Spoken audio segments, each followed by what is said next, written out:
پاکستان کے میدانی علاقوں سے شمال کی جانب کوہ ہندو کش کے دامن میں ملک کے دلکش ترین علاقوں میں سے ایک علاقہ چترال۔ یہاں کے بلند پہاڑوں کی چوٹیاں آسمان کو چھوتی نظر آتی ہیں۔ یہ قومی پارک اپنے رنگ بدلتے مناظر،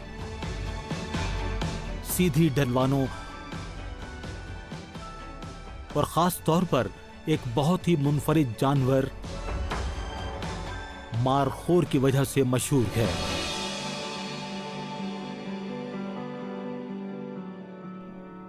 یہ ہندو کش کے پہاڑوں میں واقع ہے جو پاکستان کے مشکل ترین علاقوں میں شامل ہے۔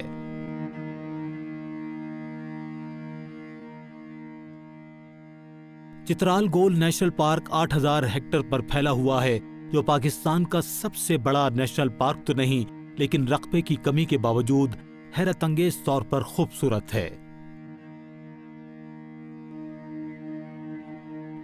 اس کی چوٹیوں اور وادی کی گہرائی کے درمیان 3 کلومیٹر تک کا فاصلہ ہے۔ یہاں سردیوں کا موسم طویل اور سرد جبکہ گرمیوں کا موسم گرم اور خشک ہوتا ہے۔ مشکل موسموں اور اونچی نیچے پہاڑوں کے باوجود یہاں پر جانور اور درخت بہت بہادری سے موسم کی سختیوں کا مقابلہ کرتے ہیں۔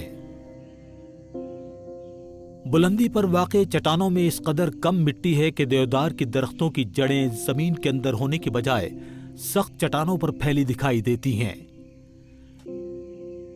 یہاں دیودار مشکل سے 25 میٹر تک اونچے ہو سکتی ہیں۔ اس اونچائی تک پہنچنے میں بھی انہیں کئی 100 سال لگ جاتے ہیں۔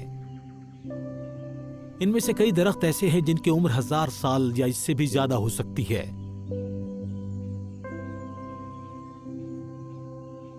چترال گول میں پاکستان کا قومی درخت دیودار، قومی پھول چمیلی، قومی پرندہ چکور اور قومی جانور مارخور پائے جاتے ہیں۔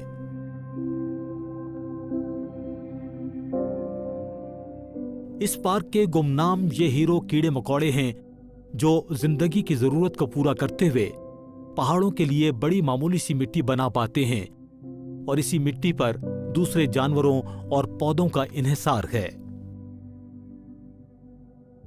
پہاڑوں کی بلندیوں سے وادیوں کی گہرائی تک گرمیوں کے آخری مہینوں کا موسم ایسا ہوتا ہے جس میں ہر چیز نکھر جاتی ہے۔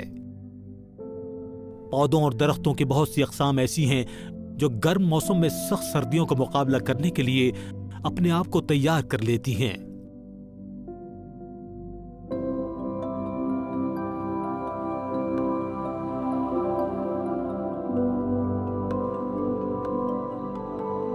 اس موسم میں درخت پھلوں سے لد جاتے ہیں جنہیں کھا کر چترال گول کے پرندے اپنا پیٹ بھرتے ہیں۔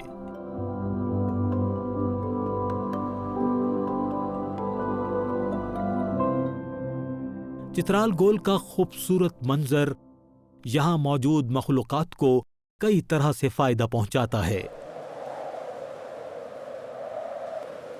یہاں کی سیدھی ڈھلوانوں پر مشتمل پہاڑوں کی وجہ سے گرم ہوا پیدا ہوتی ہے۔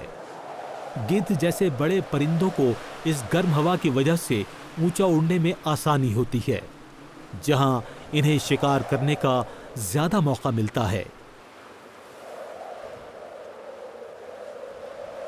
یہاں تک کہ سنہری عقاب بھی بلندی کی آخری حدوں کو چھونا چاہتا ہے۔ اسے بھی دوسرے بڑے پرندوں کی طرح خوراک کے لیے بڑا فاصلہ طے کرنا پڑتا ہے۔ یہاں پر نایاب لنکس جیسی چالاک جنگلی بلیوں کو اپنا اور بچوں کا پیٹ پالنے کے لیے میلوں دور تک خوراک کی تلاش میں پھرنا پڑتا ہے۔ بھیڑیا تو میلوں سفر کرنے کی وجہ سے مشہور ہے۔ اس کے علاوہ وہ اپنے گھر کی حدود کی ایک خاص بو سے نشاندہی کر دیتا ہے تاکہ وہ مخالف بھیڑیوں کے غول کو دور رکھ سکے۔ انتہائی سیدھی چٹانیں شکاری جانوروں کی پہنچ سے دور ہوتی ہیں، جبکہ مارخور کے لیے یہ محفوظ پناہ گاہیں ہیں۔ لیکن اگر ان سے بھی غلطی ہو جائے تو یہ مرا ہوا مارخور دوسرے جانوروں کے لیے آسان خوراک بن جاتا ہے۔ کوے، اس کو پہلے ہی ٹھکانے لگا دیتے ہیں، لیکن گدھ کے آتے ہی وہ اس شکار سے محروم ہو جاتے ہیں۔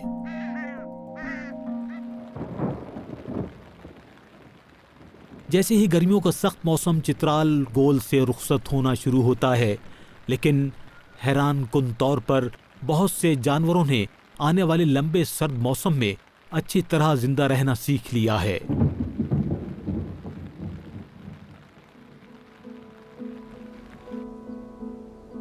چترال گول نیشنل پارک کامیابی کی ایک عظیم داستان اور علاقے کے اچھے مستقبل کی نشانی ہے۔ جیسے ہی چترال گول کی چٹانوں پر چلنے والے غیر معمولی مارخور بڑھتے جائیں گے، پارک میں رہنے والی دوسری جنگلی حیات اور بہتر طور پر پرورش پائیں گی۔ اس لیے ضروری ہے کہ ہم سب اس حیاتیاتی نظام کی حفاظت اور نشو و نما میں اپنا کردار ادا کریں۔